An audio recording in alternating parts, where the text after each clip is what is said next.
Husband দুপুরে বাসায় আসবে না, আর আমি একটা অনেক বড় সুযোগ পেয়ে গেলাম। সুযোগ পেয়ে সেটা তো আর হাতছাড়া করা যায় না, তাই সুযোগের সদ্ব্যবহারটা করেই ফেললাম।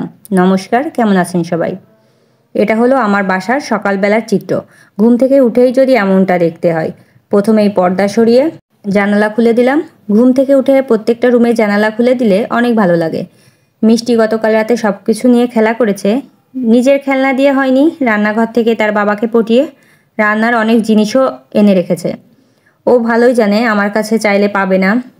এই রুমে একটু বেশি গরম লাগে, তাই গতকাল এই রুমে শোয়াও হয়নি আর গোছানোও হয়নি। বৃষ্টিই হচ্ছে শুধু, গরম কেন জানি না কিছুতেই কমছে না।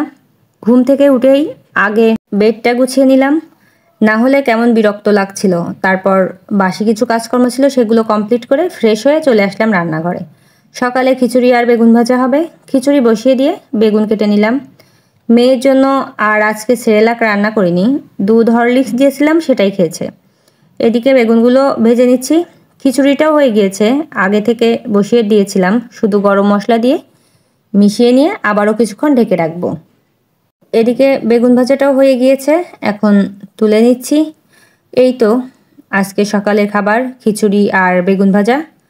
আর সকালে খাবার খেতে বসে পড়েছি, খিচুড়ি বেগুন ভাজা, সঙ্গে একটু আমের আচার নিয়েছি। আচার দিয়ে খিচুড়ি আমার অনেক পছন্দের একটা খাবার। এখন প্রায় 12টা মতো বাজে, আমগুলো ধুয়ে নিচ্ছি। কিছুটা মেয়েকে জুস করে দেবো, কিছুটা আমি খাবো। এই আমে যদিও তেমন কোনো আঁশ থাকে না, তারপরও জুস করে দিলে মেয়েটা আমার অনেক বেশি ভালো খায়।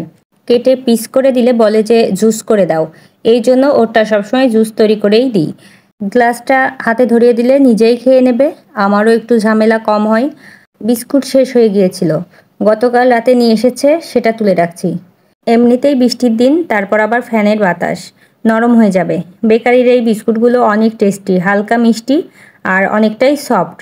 2 হালি মতো ডিম আনা হয়েছে, পরিষ্কার করে নিচ্ছি। এবারে ডিম পরিষ্কারের ঝামেলাটা কম আছে, খাঁচা ধরে এখনও আনা হয়নি। তবে একবারে খাঁচা ধরে আনলে অনেকটা সময় লাগলেও একবারে কমপ্লিট হয়ে যায়। আর এই যে আজকে দুপুরের স্পেশাল রান্নাবান্না শুরু করলাম, পেঁয়াজ দিয়ে আলু ভাজা আর ডিম ভাজা। হাজব্যান্ড বলল যে সে আজকে দুপুরে বাসায় আসবে না, সময় পাবে না, তাই দুপুরে বাসায় খাবেও না। আর এই সুযোগ কি হাতছাড়া করা যায়? আমরা যারা প্রতিদিন হাত পুড়িয়ে একা হাতে রান্না করি, তারা যদি একদিন একবেলা রান্না থেকে ছুটির সুযোগ পাই, এটা তো আর মিস করা যায় না। যদিও পুরোপুরি পাইনি, তারপরও আলু আর ডিম ভাজতে আর কতক্ষণ, আমার আর মেয়ের এতেই যথেষ্ট। তাছাড়া এমন একটা সুযোগ কি আর হাতছাড়া করা যায়? সিম্পল হলেও খাবারটা কিন্তু ভারী মজার। কার কার এমন খাবার খেতে ভালো লাগে অবশ্যই কমেন্ট করে জানাবেন। সন্ধ্যার কিছুক্ষণ আগে মেয়েকে নিয়ে ছাদে আসলাম, আকাশটা দেখতে অনেক সুন্দর লাগছিল। আর আজকে ভিডিওটি এখানেই শেষ করছি। সবাই ভালো থাকবেন, সুস্থ থাকবেন। ভিডিওটি যদি ভালো লাগে অবশ্যই লাইক, কমেন্ট, শেয়ার করবেন। সবাইকে টাটা, বাই বাই।